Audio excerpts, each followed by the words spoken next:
senhoras e senhores, sejam todos bem-vindos. Está começando a segunda edição do projeto Diálogos sobre a Reforma Tributária Progressiva. Eu sou Aline Mateus, jornalista do Sindifisco Nacional. Iniciamos os diálogos no mês de junho com o assessor econômico do PT e vamos ouvir os representantes dos demais candidatos à presidência da República na eleição de 2022. Numa etapa futura, queremos dialogar com os principais candidatos à presidência da República. Lembro que este evento é uma realização em parceria da Associação Nacional dos Auditores Fiscais da Receita Federal do Brasil, a ANFIP, da Federação Nacional do Fisco Estadual e Distrital, a FENAFisco, do Sindicato Nacional dos Auditores Fiscais da Receita Federal do Brasil, o Sindifisco Nacional. O nosso debate está sendo realizado em formato híbrido, com transmissão ao vivo nos canais do YouTube das três entidades. Todo o conteúdo está sendo gravado e será disponibilizado nas redes sociais das entidades. Portanto, poderá ser acessado pelo público em geral. O objetivo do projeto Diálogos com os Presidenciáveis é analisar a perspectiva de tributação progressiva no Brasil a partir de 2023.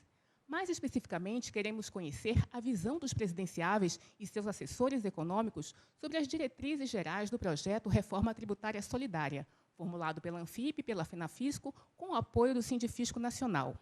Essa é a única proposta em debate no Congresso Nacional que prioriza a tributação das altas rendas e riquezas.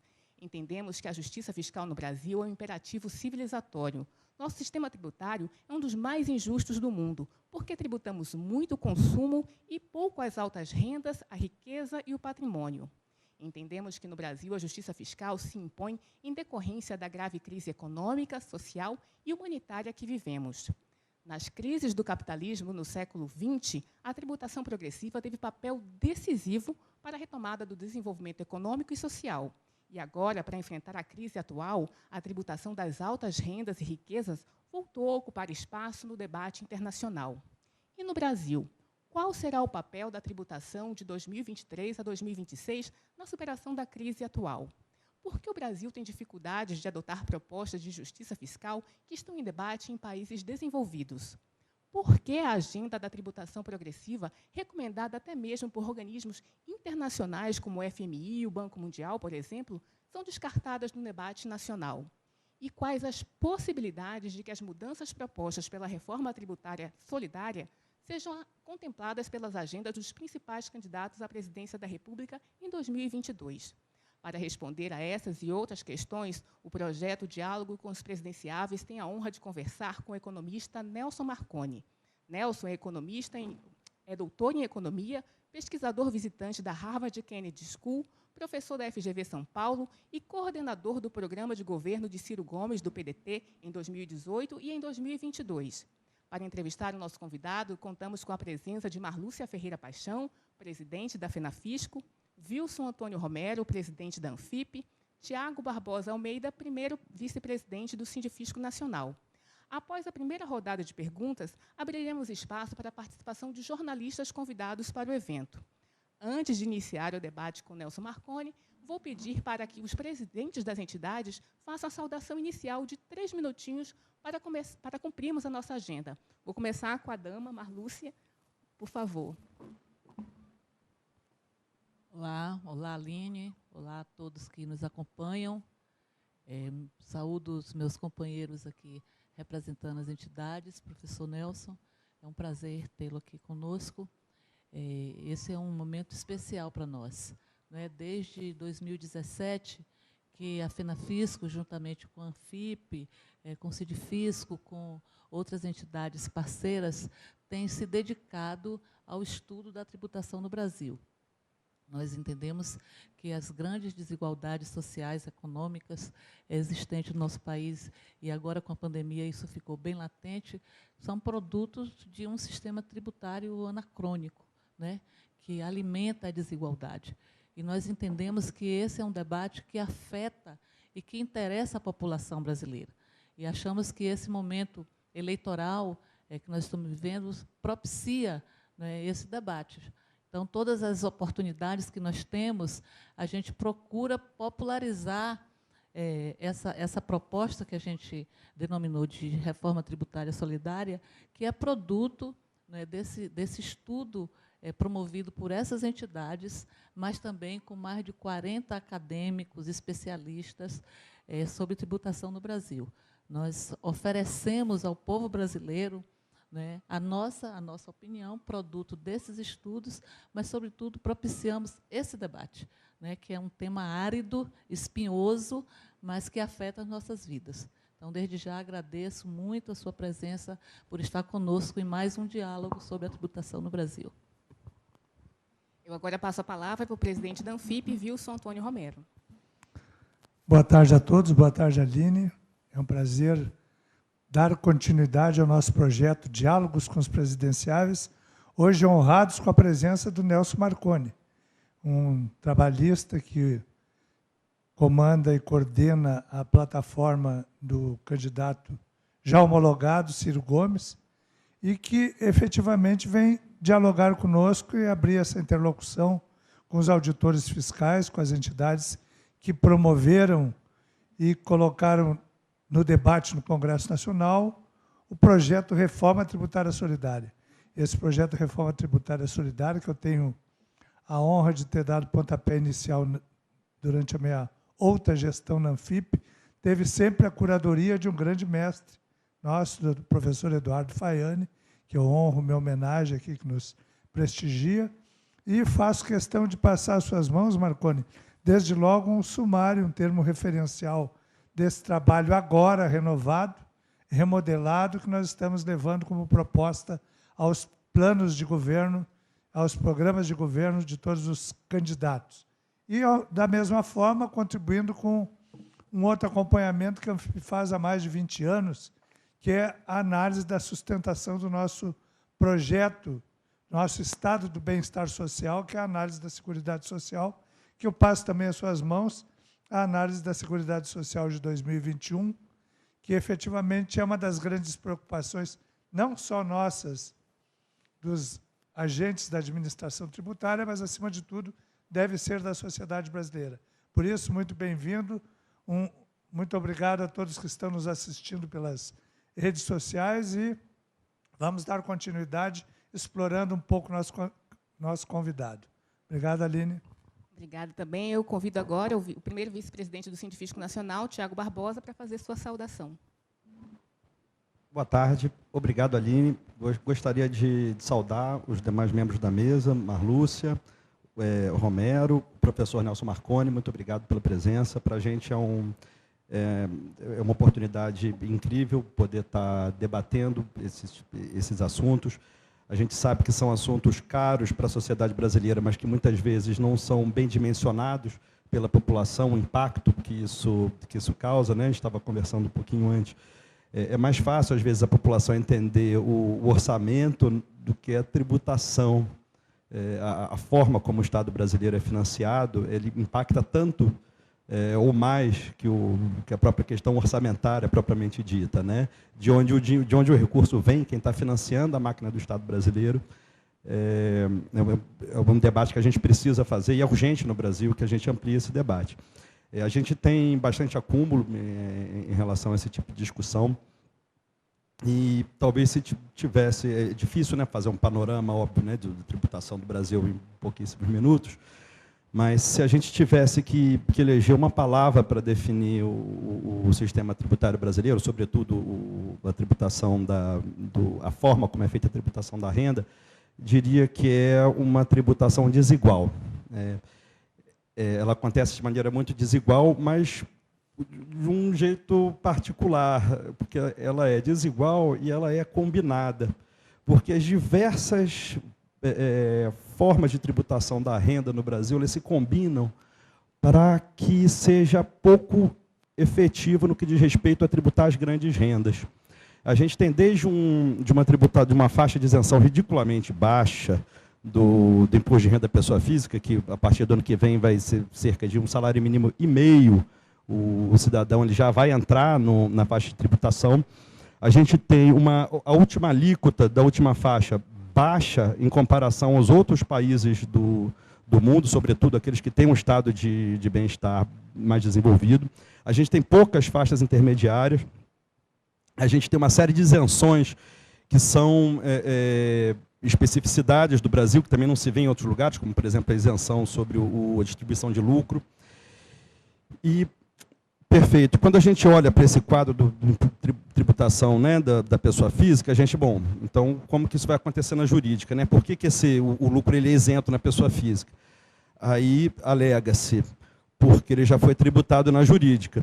Pois então, vamos dar uma olhadinha com uma lupa para essa tributação da renda da pessoa jurídica para entender. A gente vai ver que boa parte da tributação do IRPJ ela é feita no lucro presumido, como o próprio nome diz, a partir de uma presunção legal do lucro em cima do faturamento.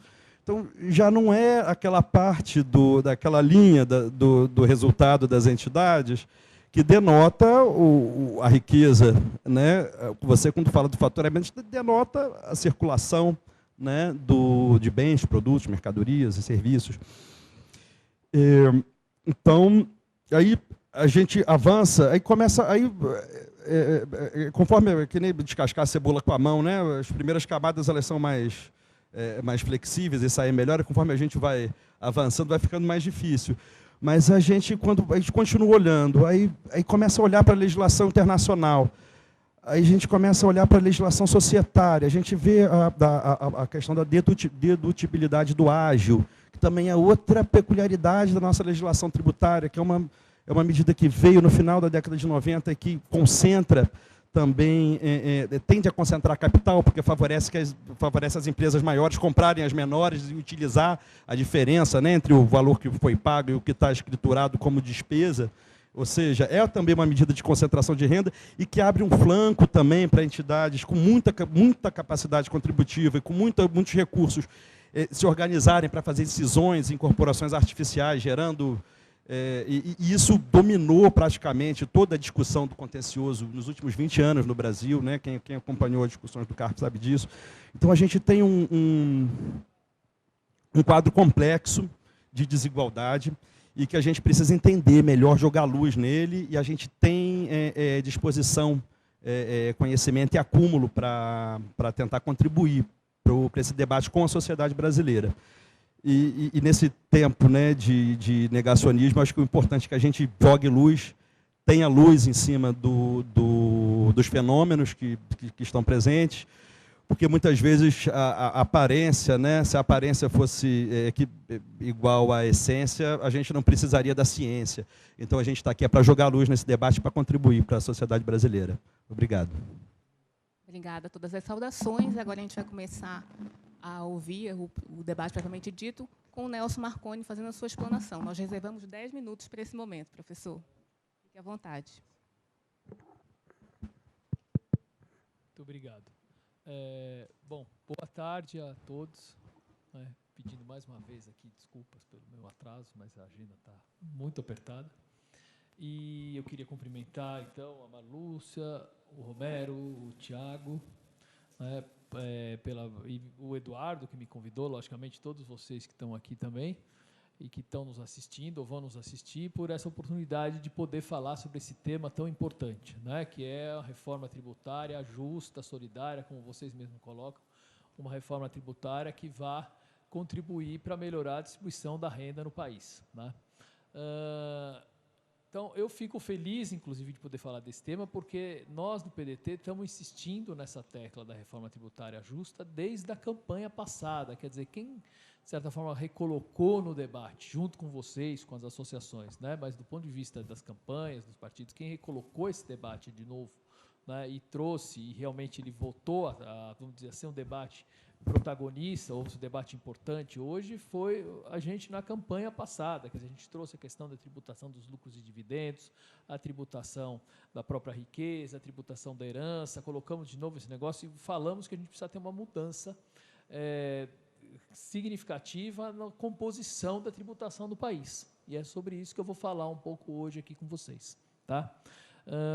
Para começar, eu só queria situar do ponto de vista mais geral, né, dizer que a gente tem um programa que a gente chama o nosso Plano Nacional, o nosso Projeto Nacional de Desenvolvimento, que ele envolve, logicamente, uma série de medidas para levar o país a crescer mais, a gerar mais empregos e fazer isso de forma justa, né, de forma a também reduzir as desigualdades e melhorando, logicamente, as condições sociais da população, aumentando a oferta de serviços públicos, melhorando a questão da segurança pública, melhorando o acesso aos serviços das minorias, melhorando a questão dos direitos humanos, fazendo isso sempre de forma soberana, né, sem esquecer da questão da cultura, do lazer, etc., que também impacta em qualidade de vida para as pessoas. E fazendo isso de forma sempre soberana. E a gente tem uma série de medidas no nosso plano, né, certo? Quer dizer, o nosso plano tem lá uma meta de chegar daqui 30 anos, né, e está com os mesmos indicadores de desenvolvimento humano, ou, desculpe, hoje são os objetivos de desenvolvimento sustentável, né, que alcançados por Portugal. Hoje, né, tá certo que a gente quer chegar nesse nível de um país de IDH alto, né, tá certo, lá na frente. Para isso a gente tem uma série de medidas. Só que para fazer isso a gente precisa dizer de onde vem o dinheiro, né? E dizer de onde vem o dinheiro implica numa reforma fiscal e numa reforma tributária, né? A reforma fiscal implica, em parte, né, tá certo, na nossa proposta, em redução de subsídios, né, em reorganização do orçamento, né? Hoje o orçamento ele premia, na verdade, quem gasta mais, né, e quem gasta menos no período anterior ele é punido no período seguinte, e, de certa forma, controle dos gastos correntes, tal, de forma mais efetiva, coisa que a gente acha que tem espaço para fazer. Mas a gente precisa não só fazer isso do lado do gasto, mas do lado da receita a gente precisa fazer uma reforma também, né? E aí a nossa reforma, ela propõe os pontos principais. Um deles é esse da redução dos subsídios, né, se a gente reduzir em 20% de subsídios que hoje são concedidos, que a gente sabe que tem pouca efetividade, ou que tem pouco resultado, quer dizer, não tem condicionalidade, não tem cobrança de resultado em cima deles, a gente já supõe aí que vai arrecadar algo com em torno de 70 bilhões, né? Porque hoje, segundo o Tribunal de Contas, a gente tem uns 350 bi, mais ou menos, de subsídios fiscais e com outros nomes, etc., que são concedidos, né? Além disso, a gente tem a criação de uma tributação sobre lucros e dividendos distribuídos, né, certo? Quer dizer, a gente estima também que com uma alíquota em torno da casa dos 15%, 20%, a partir de um certo nível de lucros e dividendos distribuídos, logicamente, a gente também pode ter um crescimento da receita, aí, algo da ordem de 60, 70 bi, mais ou menos, né? E, além disso, a gente tem uma tributação que a gente propõe sobre riqueza, né, sabendo mesmo assim que tem uma série de problemas, que pode ter fuga de capitais, né, tá certo? Mas que com isso a gente pode compensar com a implementação de um IOF, né, tá certo? Que possa tornar desestimulante a pessoa tirar o capital do país, né, não compense sair. E a gente também estima que a partir de um certo valor, né, tá certo? A partir de 20 milhões vamos dizer, de riqueza, a gente cobrando uma alíquota de 0,5%, vai arrecadar aí também algo como na casa dos 60 bi por ano, né? 60, 70 bi. Lógico que são estimativas ainda preliminares, tá certo? Sujeitas à correção, etc., né? São apenas grandes números, tá certo? Que podem ser questionados, tal, tudo mais, mas eu estou colocando só uma ideia geral de grandeza, né? E, então, a gente tem, no bojo da nossa reforma tributária, né, a recriação de dividendos distribuídos, né, uma criação desse imposto sobre riqueza, um aumento da alíquota do imposto sobre herança, a ser discutido se deve ser um imposto que deve ficar sobre a jurisprudência federal ou estadual, como é hoje, né? Também um redesenho, por exemplo, do imposto sobre do território rural, né, o ITR, né, que hoje é muito baixo. Então, a gente tem meios de fazer a arrecadação aumentar e, ao mesmo tempo, distribuir renda. E como vocês estão vendo, o que nós estamos tentando mostrar é que essa reforma, ela, de certa forma, ela pretende, né, aumentar proporcionalmente a taxação dos mais ricos e, do outro lado, diminuir proporcionalmente a tributação sobre o consumo, se a gente quiser chamar, ou sobre a produção, né? Muitos entendem que falar por tributação sobre a produção está errado, porque, na verdade, as pessoas vão consumir. Então, de uma certa forma, vai ser repassada para o consumidor de toda forma. Mas, vamos dizer, produção / consumo, né? Reduzindo proporcionalmente. Eu sei, aqui o Thiago falou de vários problemas que tem aí, as empresas argumentam sobre tributação, tal, etc. Realmente, né, a gente pode várias coisas que você falou aí, inclusive tem o juros sobre capital próprio, que acho que você não citou, que é outra questão, né? E que a gente, com isso, pode equilibrar para diminuir a carga sobre a produção proporcionalmente e aumentar proporcionalmente sobre a renda, mas sobre a renda dos mais ricos. Porque quando a gente tributa menos o consumo e a produção, nós estamos não tributando na hora de produzir, que está errado, né? Porque a gente perde competitividade com isso, e vai tributar mais lá na frente quem oferir o rendimento depois, o lucro, tal, etc., né? Que é depois de você passar por todo o processo produtivo. Vamos deixar a produção, né, primeiro acontecer para depois tributar, né? Então, esse é um princípio importante. O outro, então, e a tributação sobre a renda tem que ser de quem? Sobre os mais ricos, com o aumento da tributação, como a gente está falando. Tem esses outros problemas que o Tiago bem falou aqui, da tabela do imposto de renda, né? Necessidade de corrigir a tabela, que hoje faz com que isso vamos dizer, é um aumento camuflado do imposto de renda, né? Tá certo? Há quanto tempo você não corrige a tabela? Logicamente, à medida que os salários têm alguma correção, né? Tá certo? O rendimento das pessoas, ainda que a correção seja muito baixa em função da crise, né? Mas você tem aí, logicamente, mais gente começando a pagar imposto. Então, você está aumentando a base tributária fortemente com a falta de correção da tabela do imposto de renda, né?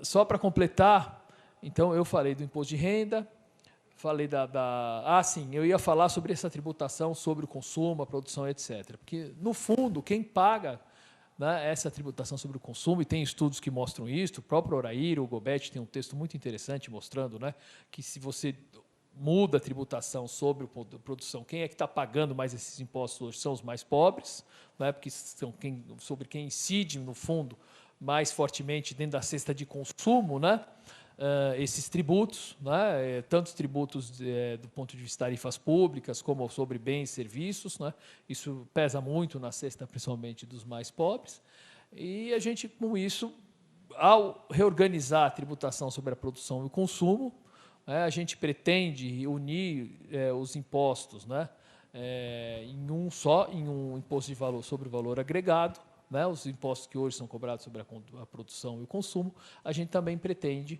com isso, ajudar tanto na competitividade como reduzir o custo para os mais pobres. Tá?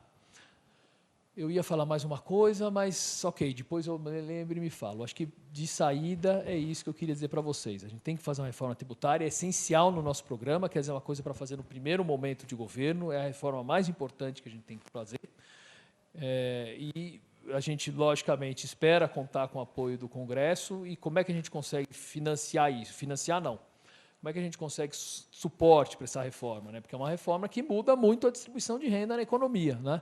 A gente entende que, fazendo um pacto federativo, negociando com os governadores eleitos, os prefeitos eleitos depois da eleição, né, a gente vai querer negociar e dizer, olha, nós vamos, na verdade, alongar o prazo de vencimento de vocês das dívidas, vamos cobrar uma taxa de juros maior, que é uma coisa exorbitante, menor, né, desculpe, uma taxa de juros menor, já que a taxa de juros hoje é uma coisa exorbitante no país. Com isso, a gente pretende, né, abrir espaço para que vocês façam mais investimento, né? Os estados, os prefeitos, logicamente, vão gostar. Vamos dar também suporte, acesso a todas as prefeituras que tiverem situação irregular do ponto de vista fiscal, para tentar regularizar, para poder acessar financiamentos nos organismos internacionais, com aval do Tesouro, tal, tudo isso. Né? E fazendo essa mudança, essa renegociação de dívida dos estados, a gente fala, olha, mas para fazer tudo isso aqui, para renegociar isso, eu preciso ter também recursos do outro lado. Então, preciso que vocês me ajudem a aprovar a reforma tributária e todas as reformas que nós estamos querendo fazer. Então, a gente entende, vamos ter apoio no Congresso, onde vocês vão dizer para os deputados, vocês, logicamente, os deputados são autônomos em relação a isso, né? Mas eles logicamente, estão preocupados com as suas regiões, com os seus estados. A gente pretende que, então, fazendo essa renegociação toda com os estados e municípios, eles também, né, convençam os deputados das suas regiões a apoiarem as reformas. Então, vai ser na base de um pacto federativo. Né? Se chegar num impasse muito grande, as nossas reformas, não só a tributária, o Ciro já tem falado isso, a gente vai fazer consultas públicas, tal, etc., referendos públicos, para tentar, que é uma coisa prevista na Constituição, para a gente tentar aprovar as reformas. Tá? Uma coisa última que eu queria dizer é que os estudos que a Receita fez, eu sei que vocês fazem também, foram muito úteis para nós, para mostrar essa desigualdade da carga tributária sobre a pessoa física. tá certo? Quer dizer, a hora que você abre as contas realmente do imposto de renda, você vê como os mais ricos pagam muito menos tributos em função de lucros e dividendos que não são tributados, uso de livro caixa, quer dizer, uma série de coisas que são tributadas só na fonte, que, logicamente, aí são os mais ricos, aqueles que acabam tendo acesso a esse tipo de instrumento, né? E quando você olha a tabela, eu lembro que eu vi o último estudo que eu vi da Receita, acho que foi referente a 2019, se não me engano, é realmente escandaloso. Você vê a isenção que você tem na renda dos mais ricos. É brutal, a grande parcela deles não é tributada. Então, a reforma ela não é só uma questão de eficiência econômica, a reforma tributária, mas ela é uma questão de justiça também. É uma das formas da gente distribuir renda no país, né? E, então, é fundamental que ela tenha essas características e que ela seja fortemente colocada, a gente pretende, se eleito, né, colocar isso no Congresso no primeiro dia de governo e ter prioridade máxima para votar isso. É isso. Muito obrigado pela atenção de vocês. Obrigada, professor. Então, agora nós vamos às perguntas dos representantes das entidades, seguindo a mesma ordem das saudações. Sendo assim, convido novamente Marlúcia a fazer a primeira pergunta.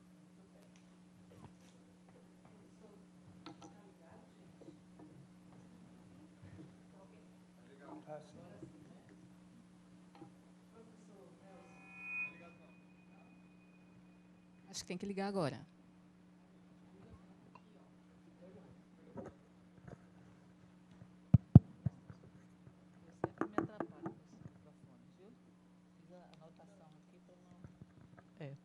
Professor Nelson, nos últimos 30 anos, a reforma tributária no Brasil, os debates, virou sinônimo de simplificação da tributação do consumo. A agenda prioritária do Congresso hoje está desconectada com o debate internacional, né, que contempla preferencialmente a simplificação da tributação do consumo, sendo omissa, como o senhor mesmo falou, quanto à tributação da riqueza. Basta notar, você também falou, sobre a carga tributária sobre bens e serviços, representa 14,2% do PIB, com poucos paralelos ao redor do mundo. A média da OCDE, que é sempre tomada como referência, é de 10,8% do PIB. Se essa agenda já era limitada, tornou pior ainda após a crise agravada pela Covid e a necessidade cada vez mais de recursos por parte do Estado. A reforma tributária solidária, que é como nós damos nome ao nosso projeto, reconhece a necessidade de simplificação da tributação sobre o consumo e faz propostas de mudanças nesse caminho. Entretanto, consideramos que essa simplificação, embora necessária, é insuficiente, sendo imperativo que se acabe com a injustiça da tributação excessiva sobre o consumo e a reduzida sobre a renda e a riqueza. E a minha pergunta vai: o que o senhor acha sobre o conteúdo dessas reformas que estão sendo debatidas no Congresso Nacional? Marlúcia, de novo, o microfone.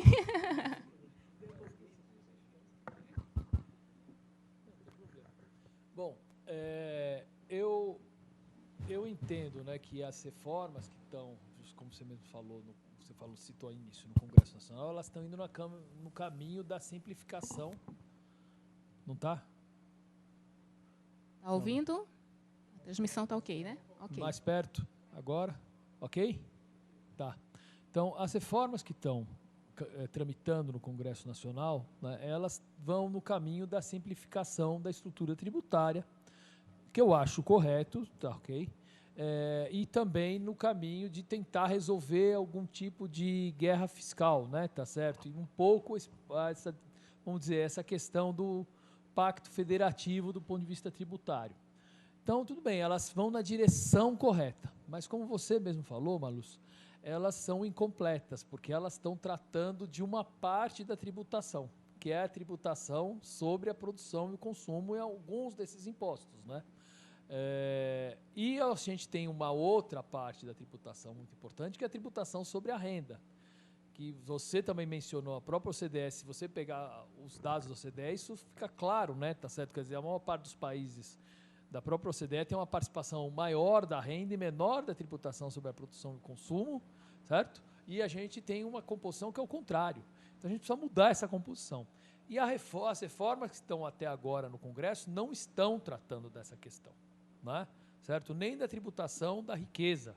Então, o que acontece? Ainda que a gente discuta, né, a parte toda da simplificação tributária sobre a produção e o consumo, com base nesses projetos que já estão no Congresso, que acho que podem ser aperfeiçoados, mas de certa forma já foram bastante discutidos lá, né, a gente tem que avançar mais. E aí realmente a gente precisa ter um projeto que seja completo e que trate da questão da tributação da renda. E não só isso, quer dizer, a gente tem outras coisas que a gente precisa colocar dentro da reforma tributária relativas a, por exemplo, competitividade, né, tá certo, do setor exportador, né? Hoje a gente tem uma lei Candir, que vocês podem me corrigir se eu estiver errado, mas que isenta, por exemplo, exportação de bens primários e de semi-manufaturados. E não isenta de manufaturados, certo? Que é justamente o produto que a gente precisa mais estimular para a exportação.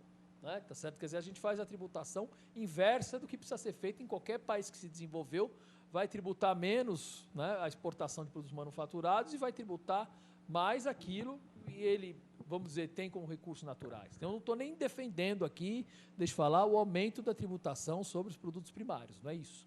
Mas eu estou defendendo que os produtos manufaturados tenham o mesmo regime, tá certo? Quer dizer, se for para tributar, tributa todo mundo igual, certo? Ou tributa menos os manufaturados, só para dar um exemplo, né? Tem a questão da tributação, aí a gente nem entrou nessa discussão, do financiamento da Previdência, né? Certo? Quer dizer, a gente tem que financiar a Previdência, a base de financiamento da Previdência, né, uma parte dela vem justamente, não toda, mas uma parte vem da folha salarial, da folha de pagamento formal da economia, e a gente sabe que a formalidade na economia brasileira está diminuindo. Quer dizer, o nosso programa visa realmente criar empregos formais.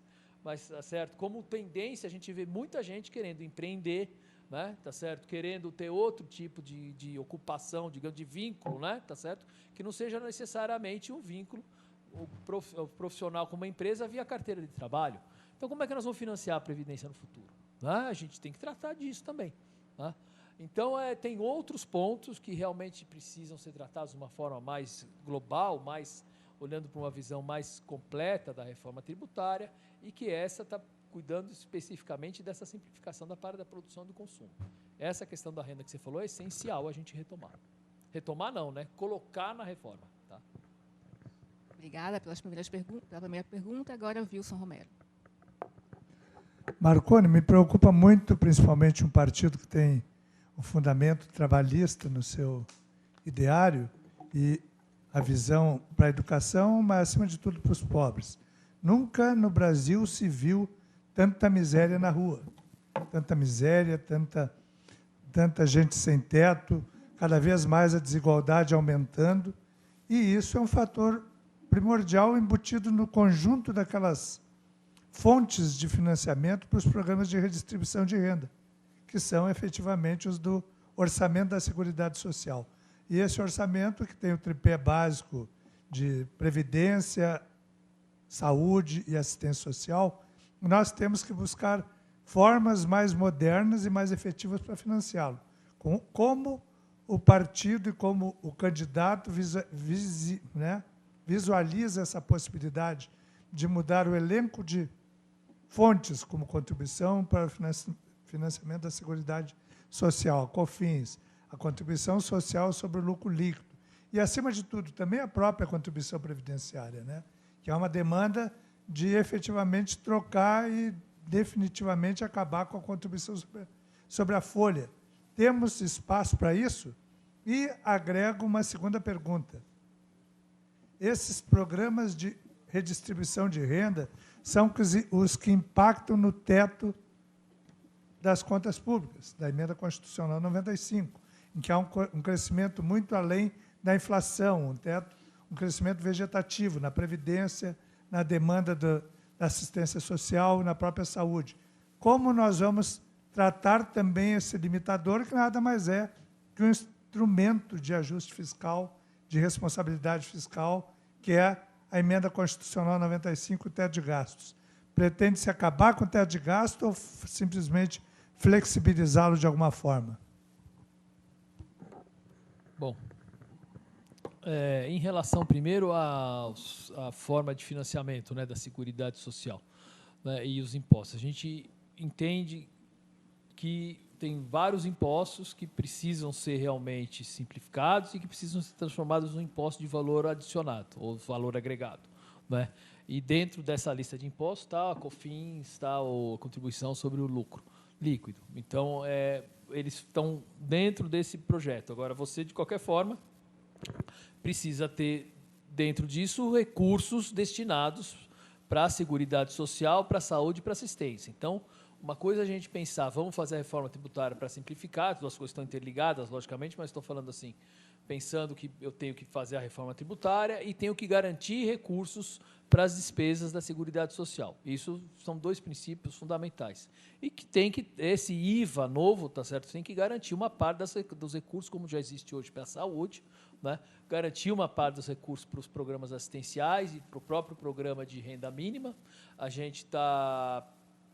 eu sei que a assistência social não é só isso, né, tá certo? Mas um componente importante é um programa de renda mínima que a gente quer, inclusive, tornar ele constitucional. Não em termos de valor, mas dizer que ele efetivamente vai ser um programa colocado na Constituição, porque eu sei que muita coisa que a gente coloca na Constituição engessa, mas nesse caso é importante, porque a pobreza é tão grande no país, que a gente tem que colocar na Constituição que vai existir um programa de renda mínima, que a gente batizou ele de Eduardo Suplicy, em homenagem ao hoje vereador, né, mas que já foi deputado, já foi prefeito aqui também, e que ele vai, de certa forma, tentar unir 3 programas hoje existentes, né, o Auxílio Brasil, o antigo Bolsa Família, o seguro-desemprego e a aposentadoria rural num programa só, talvez com valores diferentes, né, mas, enfim, mas a gente vai ainda, para não reduzir, logicamente, o benefício de nenhum deles, mas a gente está pensando no desenho dele, certo? Então, isso também a gente quer prever esse programa na Constituição, certo?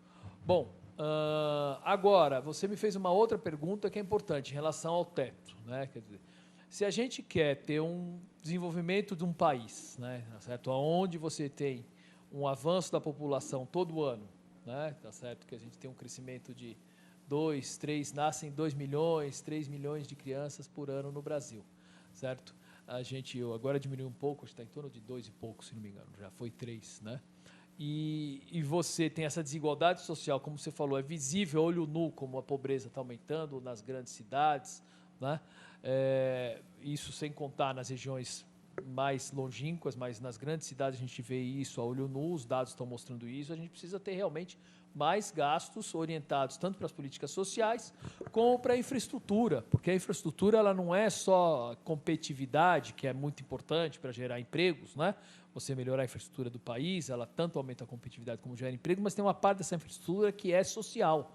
Nós estamos chamando essa infraestrutura, por exemplo, orientada para saneamento, para habitação, para transporte urbano, tá certo? Para melhoria da mobilidade. Isso nós estamos chamando de infraestrutura social no nosso programa. Então, essa infraestrutura social também precisa receber mais recursos.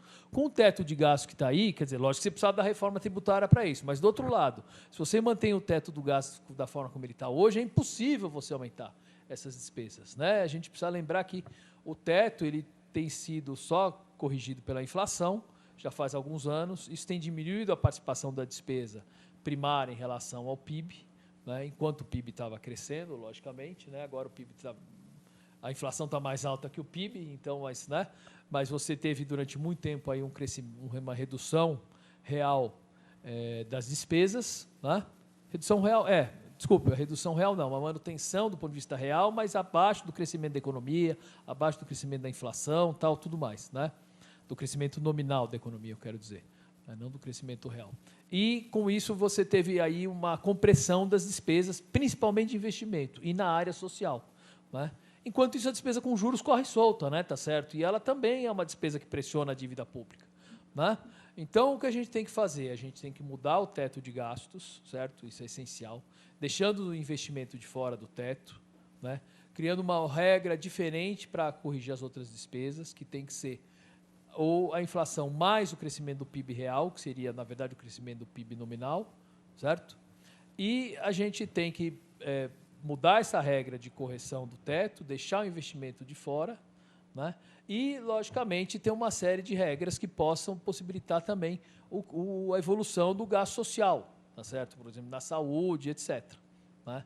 Então, o teto da forma como ele está, ele não pode continuar vigorando, né, certo? Você tem que criar condições para poder ampliar as despesas, né, e, inclusive, reduzir, logicamente, a despesa com juros, reduzindo a taxa de juros, porque é um absurdo, né? A gente tem a despesa primária controlada e a despesa com juros absolutamente fora de controle, certo? Ninguém fala nada, não é que nós estamos colocando um teto para a despesa com juros, não é isso, mas ela está fora de controle, a taxa de juros altíssima, né, aumentando o custo da rolagem da dívida e, logicamente, aumentando a própria dívida pública.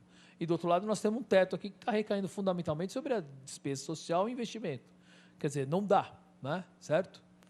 Em relação à Previdência, a gente precisa lembrar que a gente tem uma proposta de reforma, né, que a gente continua ainda defendendo. Né? Tá certo? A gente entende que a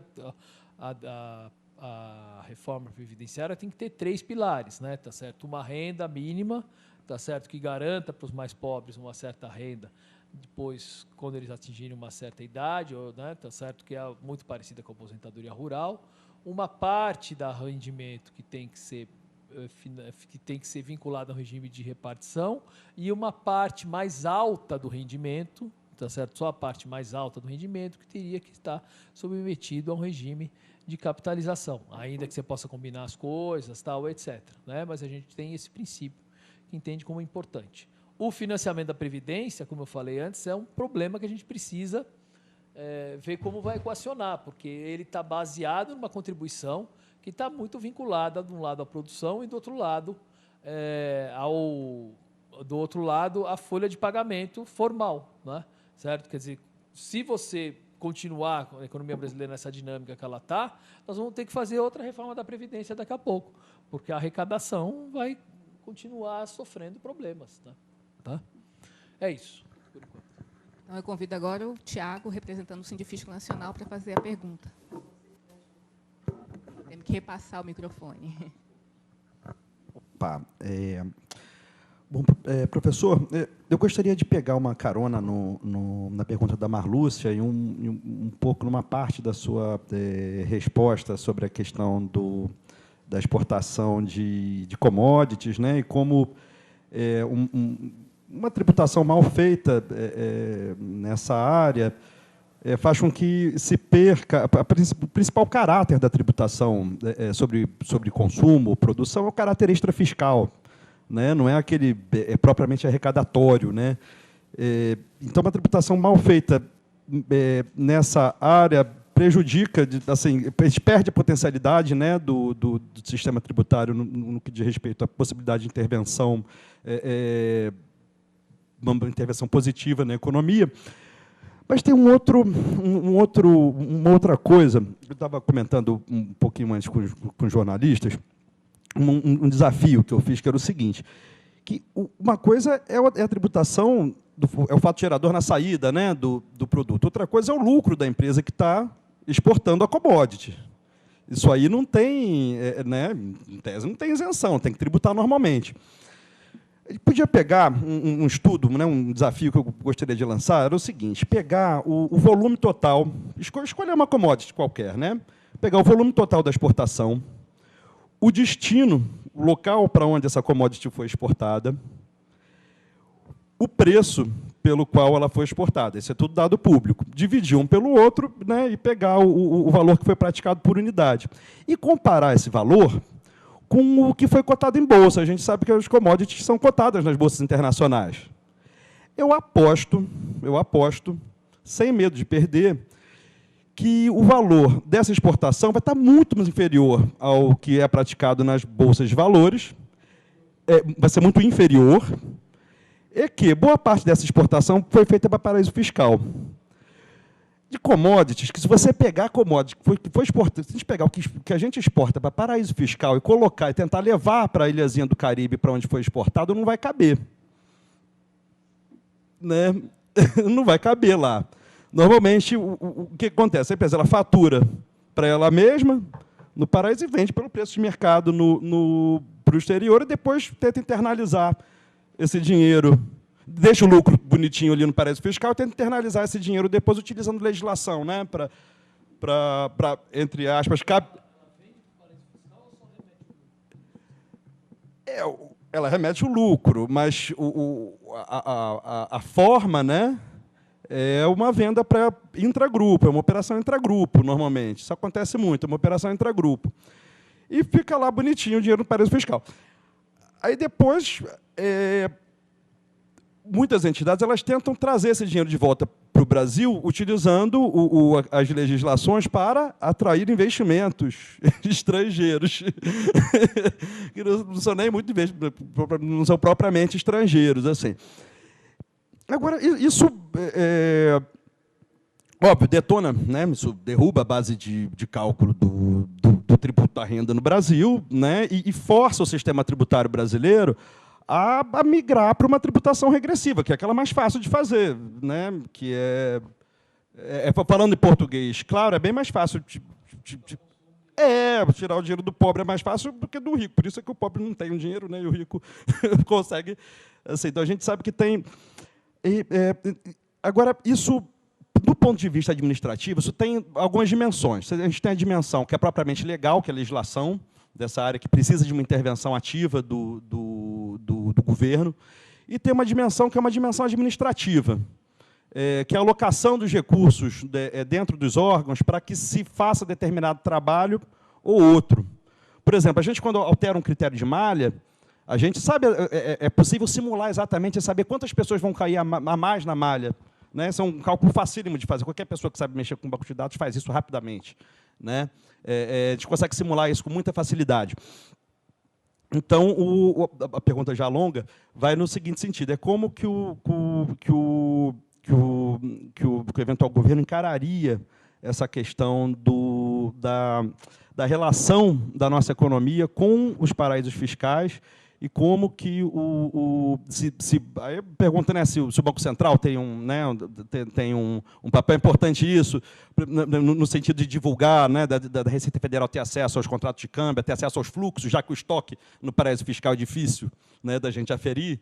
Assim, quais são os mecanismos para identificar esses fluxos, né, se isso é uma coisa realmente relevante, importante, se está dimensionado, a importância disso para a sociedade brasileira, para a economia, né, e como também que, do ponto de vista administrativo, a alocação de recursos pode vir a favorecer um tipo de atuação do Estado brasileiro em detrimento de outro, que é aquele de ficar perturbando o pobre.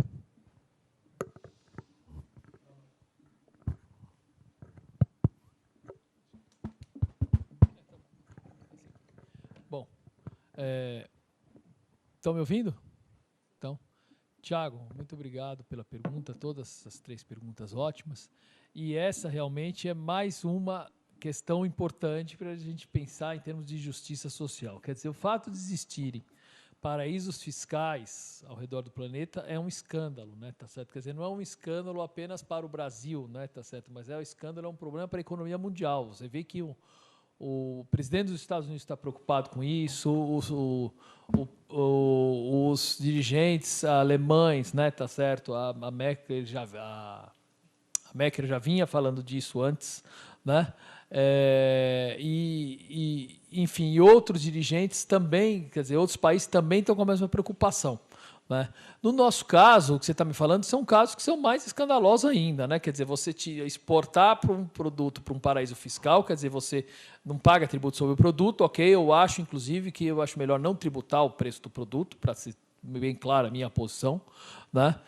Porque você vai provocar outra distorção, mas no caso o problema é que o que você disse, por isso que eu te perguntei, eles não estão tributando o lucro nesse caso, que estão remetendo para um paraíso fiscal, certo? E aí reverter de novo esse dinheiro para o país como se estivesse investindo aqui e aproveitando a legislação baseada em investimentos, quer dizer, é a total, digamos, elisão fiscal, né? Tá certo? Quer dizer, a gente não pode dizer que é uma evasão, mas eles estão usando brechas na legislação para tentar pagar menos impostos, né? Tá certo? Hã? Abuso de forma. Exato. Né? Então, quer dizer, e aí o que acontece? Logicamente, isso implica em menos receita e, do outro lado, você vai ter que tributar mais quem? Onde vai mais fácil, lá nos mais pobres. Então, atacar essa questão vamos dizer, da inexistência de impostos dos paraísos fiscais, quer dizer, nós não vamos poder acabar com o paraíso fiscal em outro lugar, porque não depende da gente no Brasil. Mas a gente pode mexer na tributação com a ajuda de vocês, logicamente, que conhecem muito o assunto. Na verdade, vocês é que tem que sugerir isso, né, e dizer como vão fazer, porque vocês estão trabalhando com isso o tempo inteiro. Né? Como é que você faz para tributar esse capital que está saindo e como é que você pega ele, tá certo, se ele voltar? Na verdade, a ideia é que ele, se quiser ir para um paraíso fiscal, ele tem que ser tributado na hora de sair daqui. Né? Ele não vai ser tributado na entrada lá, mas ele tem que ser tributado na saída, se ele quiser ir para lá. Porque eu não tenho o controle sobre o que está acontecendo lá no paraíso fiscal. Mas a gente tem o controle aqui, o país tem o controle da saída. Então, isso realmente tem que mudar, tem que ser tributado, né? E tem que ser redesenhado para tirar esse incentivo, né? Tá certo? Esse mecanismo que possibilita colocar o dinheiro lá fora e trazer ele depois aqui sem nenhum... com impostos muito baixos. Então, dentro da reforma tributária, a gente tem que ter essa preocupação de não desincentivar a produção. Acho que essa é uma coisa importante. Logicamente, ter a tributação mais justa, então melhorar a distribuição da renda, mas não desincentivar a produção, mas também neutralizar esses mecanismos que possibilitem isso que a gente chama de elisão fiscal, isso que você falou de abuso de forma. Né? Isso é fundamental a gente fazer na reforma. Por isso que a reforma tem que ser muito mais abrangente do que a gente está tratando agora. Certo? A gente precisa taxar na saída esse capital. E, logicamente, a gente precisa aí ter como que eu diria, né, um investimento, né, tá certo, nesse setor da arrecadação, da receita, tá certo? E que possa ajudar-nos nesse processo, inclusive para fiscalizar melhor isso, né? Tá certo? Quer dizer, uma outra coisa que é fundamental hoje, que vocês sabem melhor do que eu, é que boa parte dessas operações não são físicas, né? São operações eletrônicas, quer dizer, digitais. Então você precisa ter acho que a Receita já trabalha nesse sentido, né, tá certo? De ver como é que você vai fiscalizar isso. Boa parte das operações de comércio eletrônico entre os países, essas operações todas que não tem nenhum trâmite físico, né, tá certo? Mas que passam somente por uma esfera digital. A gente precisa também pensar como é que nós vamos fazer para tributar isso, né? Acho que é isso. Eu ia falar uma coisa complementar, quer dizer, quando a gente fala do IVA, a gente precisa... que fica tão gritante, né, como é desigual a tributação no Brasil, que a hora que você fala, vou fazer um imposto único, né, e vou criar um IVA, qual que teria que ser a alíquota média dele para ele manter a mesma carga tributária? É 25%, 26%, não é isso? Quer dizer, você vê como é a alta tributação aqui sobre a produção, é desigual. Né? Você só resolve isso se não é reduzindo a carga tributária total, mas mexendo nesse equilíbrio entre carga tributária sobre a produção e sobre a renda. Né? Isso é um desequilíbrio muito grande. Você vê o setor de serviços reclamando, vai aumentar muita tributação, tal, etc. Ok, mas veja quanto que a indústria, que é quem mais sofreu do ponto de vista setorial, né, o peso dessa tributação sobre a produção, aonde recai mais? É sobre a indústria de transformação, que é o setor que deveria ser mais estimulado para produzir, para exportar no país. Né? Então, é uma distorção muito grande aqui do sistema. Só para complementar, eu sei que não era a tua pergunta, mas eu lembrei desse assunto, era importante a gente falar. Obrigada a todos pelas perguntas, ao professor pelos esclarecimentos. Nós vamos agora ampliar nossa discussão, abrindo espaço para a participação dos jornalistas que prestigiaram esse debate. Se possível, eu gostaria que as perguntas versassem, né, sobre o tema do nosso evento, que é a tributação progressiva. Eu vou começar abrindo a palavra para o Eduardo Laguna, da Agência Estado. Obrigado, boa tarde a todos. Professor Nelson, a última discussão sobre desoneração da folha de pagamento esbarrou na forma como essa desoneração seria financiada, porque a proposta era a criação de um imposto nos moldes da CPMF, né, para permitir a redução dos impostos sobre a folha salarial. Eu queria saber como que essa questão está sendo tratada por vocês, e qual que é a avaliação que vocês fazem sobre proposta de uma recriação de um imposto como a CPMF para abrir espaço a desonerações ou mais investimentos, mais gastos públicos? Obrigado. Obrigado, Eduardo. Vai fazer uma pergunta de cada vez, né? Obrigado, Eduardo. Bom, a gente, vamos dizer, nesse projeto que eu expliquei para vocês no início, né, a gente entende que ele seria um projeto suficiente para melhorar a nossa capacidade arrecadatória, certo? E para resolver hoje os problemas que a gente tem vamos dizer, tanto a distorção como a necessidade da gente financiar investimento tal no país. Então, a gente não está pensando numa CPMF, né, tá? Para ser direto na sua resposta, né? Esse modelo nosso não está incluindo aqui uma recriação da CPMF, não é? Mas a gente entende que, no âmbito dessa reforma de reestruturação dos impostos, a gente precisa pegar uma parte dessa carga, logicamente, financiar a Previdência.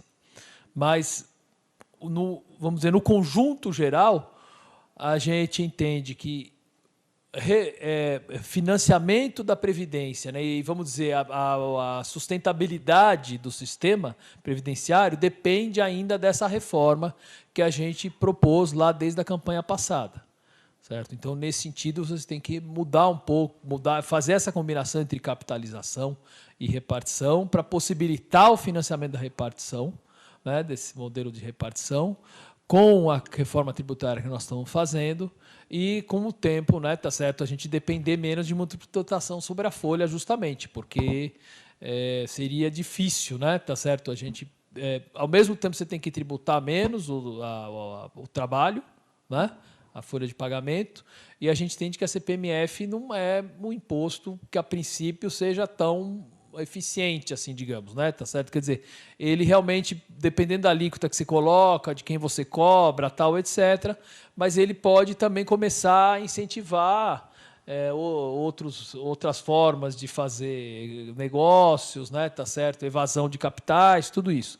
A gente tem uma certa preocupação. Então, o novo CPMF, por enquanto, não está no escopo da nossa reforma. Tá?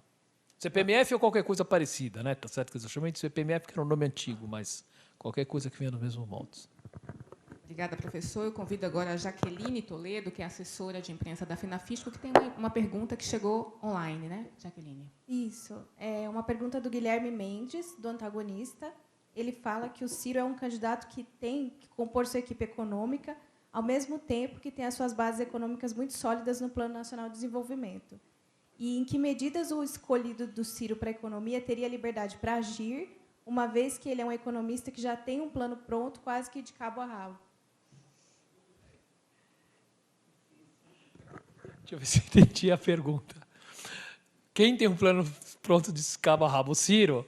Bom, veja bem, o plano que o Ciro formulou de cabo a rabo, ele formulou com os economistas que assessoram ele, tá certo? Então, quer dizer, tanto eu como o Mauro Benevides, né, como outros economistas que também ajudam muito, né, eles ajudaram o Ciro a formular esse programa. Quer dizer, então, o Ciro é uma pessoa muito capacitado, eu não estou tirando o mérito dele de forma nenhuma, tá certo? Ele realmente escreveu o livro, né, certo? Fez o programa, ele tem tudo muito claro na cabeça dele, mas ele discute todos os pontos antes dele lançar as ideias, ele traz as ideias, a gente leva para ele e nós discutimos. Então, quer dizer, não tem nenhuma incompatibilidade entre o que eu ou o Mauro pensamos, né, tá certo, que somos as pessoas até o momento, né, tá certo, que estamos cuidando dessa área econômica para ele, né, e o que ele pensa. Então não existe isso que ele tem um plano pronto e vai colocar a goela abaixo para nós. Não, o plano está formulado conjuntamente. O que a gente, na verdade, quer fazer é discutir esse projeto com o restante da sociedade, isso sim. Não é certo? Então, uma vez eleitos, a gente fala, olha, nós temos um projeto nacional de desenvolvimento que quer chegar em tal lugar, em tal período, né? Tá certo? A gente tem uma série de propostas, tal, etc. Mas a gente quer acordar uma série de metas, etc., do próprio governo, né, com o próprio setor privado, ouvindo o setor privado. Então, aí sim, esse detalhamento do plano vai ser feito, na verdade, em debate com o setor privado. Tá? Obrigada, professor. Obrigada pelas perguntas. Com isso, estamos chegando ao fim do nosso segundo diálogo sobre reforma tributária progressiva. Queria passar a palavra novamente para o Nelson, para ele fazer as considerações finais. Obrigado. Bom, eu queria agradecer vocês pela oportunidade de discutir esse tema aqui, quer dizer, ele é muito importante. Infelizmente, né, a gente tem tido pouco espaço para debater muitas ideias nessa campanha, né? A campanha está muito fraca no sentido de debate de ideias, né? Os candidatos, parece, alguns deles, inclusive, não estão muito interessados em debater muitas ideias, mas, enfim, para nós é importante trazer esse debate. E esse debate, na nossa campanha, quer dizer, no nosso programa, ele é totalmente compatível, do nosso ponto de vista, com o que vocês colocaram aqui. Né? E a gente vem fazendo esse ponto de vista há 4 anos. Né? A gente tem levado essas propostas. Então, eu só tenho a agradecer aqui e ficar muito feliz e me colocar à disposição para a gente prosseguir nesse debate. Inclusive, para vocês sugerirem aperfeiçoamentos, tá certo? Colocarem sugestões, etc., de como pode ser feita a reforma. Quer dizer, ela não está absolutamente fechada na nossa proposta. Então, a gente gostaria muito de poder ouvir as associações aqui, exatamente. Vou considerar tá certo, todo o material que vocês me entregaram, as propostas de vocês, e incorporar ela na nossa proposta. Estou aberto para continuar discutindo. Muito obrigado. Obrigada, Nelson, pela disponibilidade. Obrigada, Tiago, Marlúcia, Wilson, aos jornalistas que nos prestigiaram aqui e todo mundo que nos acompanhou em casa. Né? Debates como esse são muito importantes para a construção de um país mais justo. Muito obrigada a vocês e nos encontramos nos próximos debates. Até breve.